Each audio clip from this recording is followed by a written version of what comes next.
Good morning student. आज हम पाठ 11 पढ़ेंगे, गंगा की यात्रा। कहते हैं भारतवर्ष में प्राचीन काल में दूध की नदियां बहती थी। यह अतिशयोक्तिपूर्ण उचित वाक्य इसी आधार पर कही जाती है कि देश में गोधन इतनी बड़ी संख्या में था कि उसका सारा दूध उपयोग में नहीं लाया जा सकता था। क्या कहा जाता है भारतवर्ष के बारे में कि प्राचीन काल यानी पहले के समय में यहाँ पर नदियां, दूध की नदियां बहती थी और यह अतिशयोक्तिपूर्ण यानी बड़ा चढ़ाकर कही जाने वाली बात शायद इसी आधार पर कहते हैं लोग कि हमारे देश में गोधन यानी गायें इतनी अधिक संख्या में थी कि उनका सारा दूध उपयोग में नहीं लाया जा सकता था। यानी लोग दूध को पी भी लेते थे, सभी कार्य कर लेते थे, फिर भी उनके पास दूध बच जाता था। सभी के घर में दूध बहुत अत्यधिक मात्रा में रहता था, अर्थात गोधन की संख्या मनुष्य की तुलना में बहुत बहुत अधिक थी। यानी मनुष्य कम थे और गायें अधिक थी। देश में दूध घी की नदियां बहती थी, यानी घी और दूध इतना अधिक था कि लोग उसका उपयोग करते करते थक जाते थे। अब चारों ओर अशुद्धि की नदी बहती है। अशुद्धि यानी मिलावटी, जिसमें मिलावट होती है। अशुद्ध जल से स्वयं को बचाने के साधन खोजते हैं। पहले के समय में तो क्या था, जल भी शुद्ध था, वायु भी शुद्ध थी और हमारे चारों ओर का वातावरण शुद्ध था। लेकिन अब सभी चीजें अशुद्ध हैं, अशुद्ध नदियां हैं। क्यों है? क्योंकि उनमें कूड़ा कचरा इतना अधिक रहता है कि उनका जल पीने योग्य नहीं होता। तो हम उन्हें शुद्ध करने के लिए, उनको फिल्टर करने के लिए तरह तरह के प्रयोग करते हैं और जो हमारे खाने की चीजें हैं वो भी शुद्ध नहीं होती। तो उनको शुद्ध करने के हम साधन खोजते रहते हैं कि कैसे हम इन्हें शुद्ध करें। भारत गंगा यमुना का देश है। यहाँ की समस्त नदियां मीठे जल का स्रोत मानी जाती है। यहाँ की जो हमारी देश की जो नदियां हैं वो मीठा जल यानी पीने योग्य जल उसका स्रोत मानी जाती है। विश्व की नदियों की तुलना में भारतीय नदियां दिव्य मानी जाती है। क्यों मानी जाती है? गंगा यमुना दोनों केवल नदियां या जल स्रोत ही नहीं है, अपितु इन्हें देवियां भी माना जाता है। गंगा को भगवान विष्णु की चरण धोवन तथा यमुना को सूर्य पुत्री के रूप में माना जाता है। पौराणिक कथा के आधार पर राजा भगीरथ अपने 60,000 पूर्वजों का उद्धार करने के लिए गंगा को पृथ्वी पर लाए थे। गंगा का उत्पत्ति स्थान यानी जहां से गंगा निकल रही है वह गंगोत्री है, जो केदारनाथ से लगभग 40 किलोमीटर आगे और समुद्र तल से लगभग 5,000 मीटर की ऊंचाई पर स्थित एक ग्लेशियर है। यहाँ पहाड़ों पर जमी बर्फ पिघल कर नदी के रूप में नीचे की ओर बहना आरंभ करती है। हिमालय पर्वत से बहने वाले इस जल स्रोत को भगीरथी के नाम से जाना। पर्वतों के बीच कूदती फांदती तथा अटकेलियां करती हुई भगीरथी वेग से नीचे उतरती है। कहा हिमालय पर्वत पर इसे किस नाम से जाना जाता है? भगीरथी के नाम से। और जहां पर इसकी उत्पत्ति हुई थी, जहां से ये निकल रही है, वहां पर इसे गंगोत्री के नाम से जाना जाता है। भगीरथी यहाँ से अब आगे बहती है। तब पहले इससे जाह्नवी मिलती है, फिर अलकनंदा मिलती है। ये दोनों नदियां हैं जो सबसे पहले इसमें मिलती है। इन नदियों में मिलने के बाद ही यह गंगा के रूप में मानी जाती है। जब ये दोनों नदियां इसमें मिल जाती है तो ये किस रूप में आ जाती है? गंगा के रूप में। हिमालय को बीच में से काटकर बहती गंगा दक्षिण पश्चिम की ओर मुड़ जाती है। किस ओर मुड़ती है फिर ये? दक्षिण पश्चिम की ओर। तब वह हरिद्वार पहुंचती है और दक्षिण पश्चिम दिशा से मुड़कर यह कहाँ पहुंच जाती है? हरिद्वार। यहाँ से पहले दक्षिण की ओर बहती है, फिर दक्षिण पश्चिम की ओर बहने लगती है।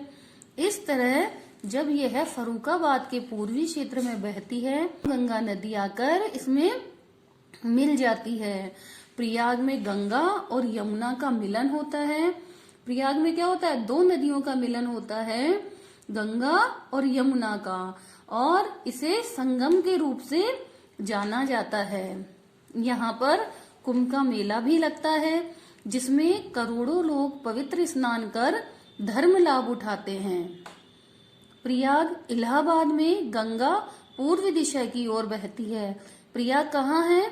इलाहाबाद में है और गंगा पूर्व दिशा की ओर बहती है प्रयाग में। काशी पार करने पर कई अन्य छोटी छोटी नदियां भी इसमें आ मिलती है। फिर यह बंगाल की सीमा पर पहुंचती है। और क्या होता है, काशी में कई छोटी छोटी नदियां इसमें मिल जाती है और यह फिर बंगाल की सीमा पर पहुंच जाती है। यहाँ राजमहल की पहाड़ियां हैं। कौन सी पहाड़ियां हैं? राजमहल की।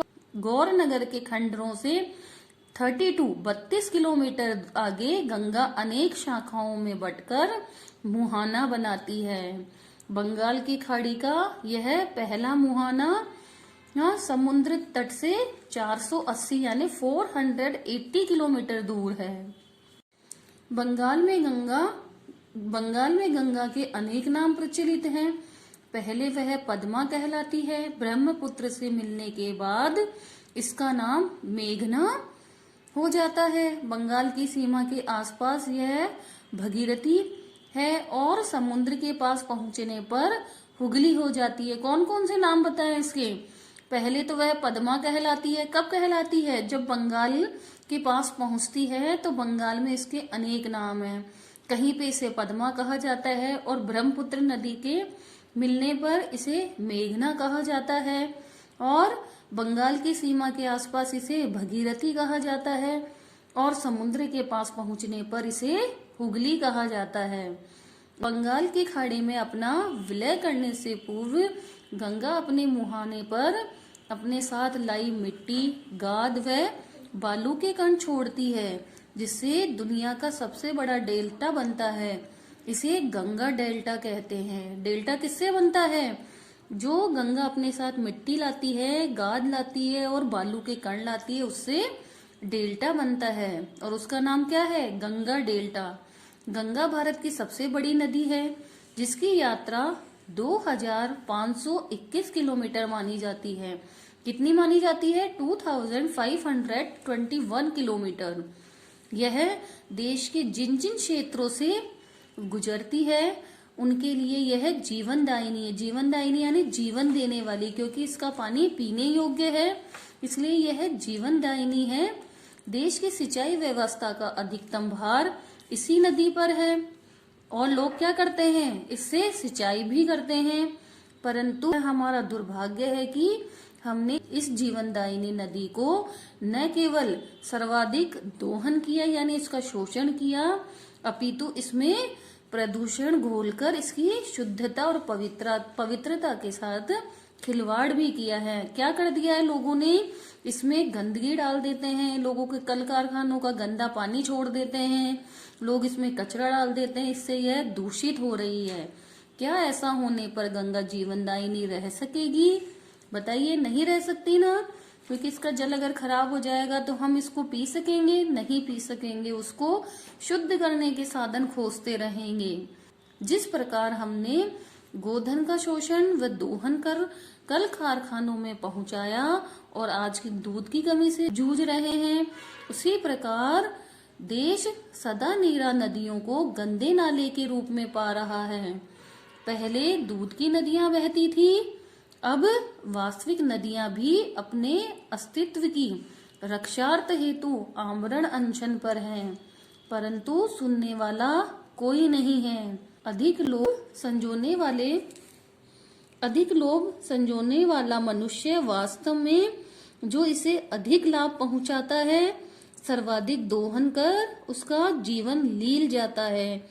गाय और नदियां जैसे यही शिकायत कर रही है कि हमें बचा लो, हमारा शोषण हो रहा है, हमारा गलत उपयोग हो रहा है, लोग हमारा लाभ उठा रहे हैं, हमारा दूध और हमारा पानी सभी व्यक्तियों के लिए है, इसे शुद्ध रखो।